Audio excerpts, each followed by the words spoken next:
is the Joe Pags Show. Great radio stations across the land. iHeartRadio, joepags.com, Facebook, Twitter, Instagram, email, all of that and more. Also Newsmax TV. In a holding pattern for Ted Cruz, the junior senator of the great state of Texas. We'll talk to him in a moment. Lots going on, lots to get to. It's funny how twisted in knots the left gets when you dare speak the truth on social media. Social media has become a vast wasteland of garbage, to be honest with you. But I'm on there because it really is the most immediate way to talk to people. The one that I've completely turned away from, Kerry, has got to be YouTube. Just YouTube is just nasty. You put up a video on YouTube and people line up fake names, fake profiles, fake email addresses, and just light you up. And that's really what it's become. It's not nice. I really think that social media has enabled bullying. It's enabled people to anonymously attack at will, and it's given very weak-minded, very weak foundationally people. It's given them the ability to attack with no sort of recourse, to attack with no backing, to attack with no intellect, to attack with no meat in the bones. I mean, they could just attack and run away, and then they say dumb things like, oh, living rent-free in your head. No, you're not. You're an idiot. You're not living rent-free anywhere. You're actually showing the world that you're a dumb guy or a dumb gal. So, I mean, it just, for me, I've had an epiphany in the past month or so, and I've talked to you about this, where social media, as important as it is for the promotion of the show and to talk about ideas and to really mix things up, I've taken it to the point to where I don't have any patience for you. So if you're going to be that guy, like I posted that video, this guy just lit me up top to bottom, what a piece of crap I am, and called me a pedophile supporter or something because I didn't hashtag Roy Moore.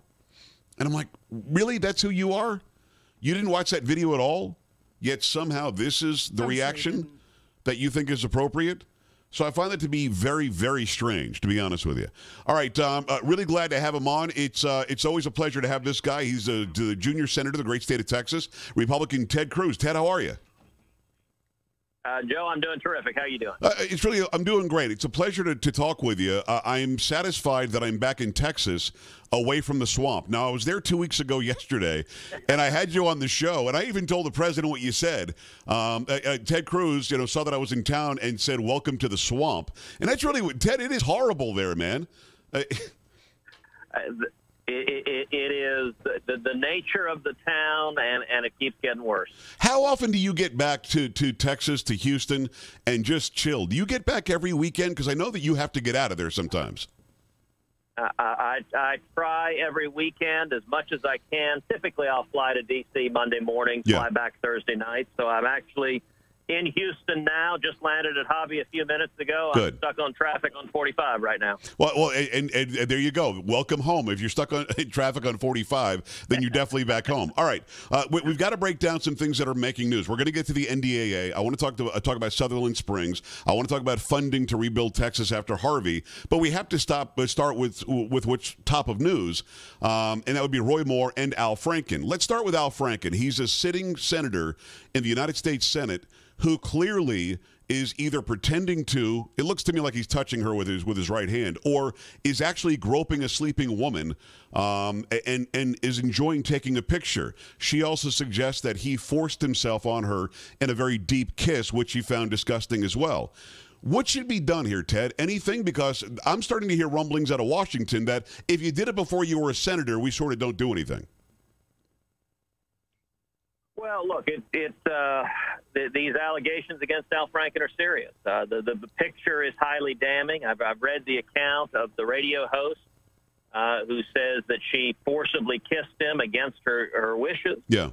And he doesn't seem to dispute that. His comments, he initially laughed it off as a joke, but then he's been issuing one apology after the other, seeming to admit the conduct, and that is not acceptable. The picture itself is damning, but the alleged forcible kiss sticking his tongue down her mouth when she didn't want it, that is not acceptable. Well, I mean, if you were the lawyer in this case, it would be sexual assault, would it not, if it's true? If it's true, it would be. Now, he's entitled to present his defense. Everyone's right. entitled to present his defense. But at least what she alleges is highly troubling. I can tell you, yesterday when the story broke, I was in a Judiciary Committee hearing. He was nowhere to be found. And he didn't vote yesterday. He missed the votes, and apparently they're in crisis mode. Yeah. It is more than a little rich seeing Democrats who have been in high dudgeon about Roy Moore for a week. Yeah. Suddenly in witness protection when it concerns one of their own, Al Franken. It's Senator Ted Cruz, Republican of the great state of Texas. Always a pleasure to have you on. Let's talk about Roy Moore. Roy Moore won fair and square in the primary, and then allegations came up from 38 years ago, from 40 years ago, allegations that cannot be substantiated, period. They just can't be. And then this week, a woman comes up with a yearbook that he allegedly signed, and it looks like two different kinds of ink. The lawyer for Roy Moore wants to see the yearbook, and let's see exactly when this was signed and why are there initials afterwards. All of that aside, the guy's been found guilty of nothing. The guy's been alleged to have done some bad things. I think there were 5 or 7 women now who have come out and made allegations. Ted, you said something that I thought was really smart in your reaction to this. Either give a vehement defense and give some logic and some reasoning as to why these allegations are coming out and how it's not true, or perhaps you step aside. I mean, it sounds to me like you're willing to hear his defense. Has he done a good job dealing with this? Look, absolutely. I'm willing to hear, and I think everyone should be willing to hear his defense. But where we are right now is a terrible situation for Alabama. It's a terrible situation for the country. These allegations are serious. There are multiple allegations of what would be serious criminal conduct if they're true. Now, I don't know if they're true. You don't know if they're true. Right. But the allegations are serious enough that they need to be addressed directly. And one of two scenarios needs to play out. Number one, if they're true. If he, in fact, committed the criminal conduct that's alleged, then he needs to step down, because I think the people of Alabama deserve to have a strong conservative on the ballot, that they shouldn't be forced to have a Democratic senator if he is guilty of criminal conduct. If he's not guilty, if these are lies, if this is a slander, then he needs to stand up now, yesterday, defend himself vigorously with specificity, lay out specifically what is true and isn't true. It's not enough to say the media are liars and leftists. All true. It's not enough to say the Washington establishment doesn't want conservatives there. That's true, too. Yeah. When you have serious allegations of criminal conduct, you owe it to the people. You owe it to the voters to give a full and fair accounting. I hope he will do that. I very much hope he is innocent of these charges. That would be by far the best outcome. But right now, just allowing the ambiguity to hang in the air is a really terrible outcome for the people of Alabama and for the people of the country. Yeah, but at this point, you can only do a write-in candidacy. You can't, unless somebody moves the date of the election again, you can't change the ballots. He's going to be on there. Well, that may be true, although the first question needs to be, are these allegations true or false? And we've got a looming election. Yeah. My hope is either they're proven or disproven, that just having the cloud of uncertainty. Look, the people of Alabama, if he's guilty of serious criminal conduct, presumably don't want to elect a senator who has committed that conduct. At the same time, the people of Alabama don't want a liberal Democrat who's going to vote to raise their taxes and undermine the military and undermine free speech and religious liberty and the Second Amendment. And so we need to either clear up these charges and prove that they're wrong, or we need to give the people of Alabama the choice of a strong conservative who will fight for Alabama values. It's Ted Cruz, the Republican senator for the great state of Texas. Let's switch to Texas. 13 stations in this state, as you know, so including Corpus Christi and that entire area, including Houston, that entire area. Hurricane Harvey and the rebuilding that's going on in Texas. We're doing everything we can here, but we're going to need help from Washington, D.C. You've been backing bills and funding and so on. What can you report to the good people of the great state of Texas that we know is coming our way? Well, the first thing I will say that in the wake of Hurricane Harvey, the entire Texas Gulf Coast was hit horribly.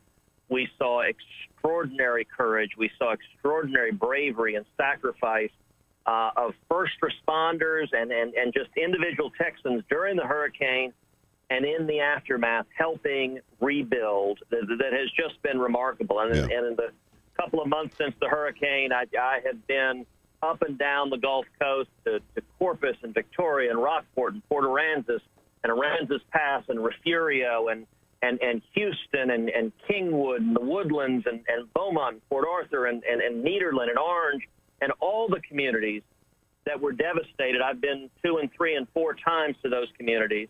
And I'll tell you, when you go multiple times, when you meet with the local officials and the charities and churches and pastors working on rebuilding, you see the progress. In the immediate wake of the hurricane, we saw people just dealing with shock and the tragedy of loss. Each week that goes by, we continue to rebuild more. We continue to see more people who've cleared out debris. We've gotten rid of a lot of the debris now at this point.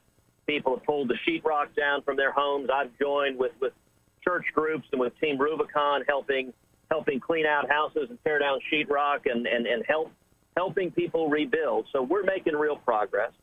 Now, you asked about the federal response. We've seen multiple responses from the federal government. We saw initially the first federal relief bill came out of the House of Representatives at $7.5 billion. I joined with John Cornyn in the Senate, and we doubled that to $15.25 billion. That was signed a couple of months ago, and those billions became immediately available here in Texas. Great. We had the second relief bill that was north of $30 billion that passed into law that provided more funds, particularly for flood relief. And finally, we had targeted tax relief that I joined with John Cornyn and Marco Rubio. We introduced that was tax relief that for everyone whose homes were injured by Harvey, you can deduct the property casualty damages on your taxes without the ordinary limitations. You can withdraw money from your retirement, your 401k, and your IRA without paying early withdrawal fees. You can give to charities without the ordinary limitations, and businesses that kept paying their employees can get a tax credit even when the businesses were shut down. And that Cruz, Cornyn, Rubio legislation, billions in tax relief for Texas and hurricane-afflicted areas, passed both houses of Congress, and the president signed it into law. I just love that. I think that was a brilliant move, Ted. I mean, congratulations to the three of you for spearheading that. That is so smart, because it's not actually giving money from the federal government. It's telling people you can use your own money, keep your own money, send less to us to rebuild your lives. Very quickly, because we're almost out of time, I've got to ask about tax reform. Ron Johnson, I find him to be a very conservative guy. I've had him on the show many, many times out of Wisconsin. He's already said no to the tax reform plan in the Senate. What adjustments need to be made? I know that it's a broad question, but from what you got from the House, what adjustments do you have to make to keep a guy like a Ron Johnson? What's the problem? Look, I think we're going to get this done. I think we have to get it done in the Senate. I'm leading the efforts to make it happen. Yeah. Ron has some concerns about how small businesses are treated. We need to address Ron's concerns. I think we can do that. I believe we will. I'll tell you, Pags, we had a big victory this week. Several weeks ago, I began publicly calling for repealing the Obamacare individual mandate, the IRS penalty on 6.5 million people who can't afford health insurance, and using the savings from that to lower the taxes for middle-income workers so that every taxpayer can get a tax cut. When we started, it was just me and Rand Paul and Tom Cotton pushing this. Very few people agreed with us. This week, the entire Senate Republican conference agreed with us and voted to repeal the individual mandate and to use that tax saving to lower individual rates. It was a big, big victory for conservatives, and I think it's a very promising step towards getting. Yeah, we're just about losing the cell phone, and that's in perfect timing. It is Senator Ted Cruz. Great job on that. Also, great job on the NDAA. If you can still hear me, Ted, happy Thanksgiving to you and yours, and we'll talk again soon. Thank you. Happy Thanksgiving, and God bless. All right, talk soon. Thank you. Ted Cruz, the Republican for the great state of Texas. Your thoughts on that and much more when we come back. Stay right here.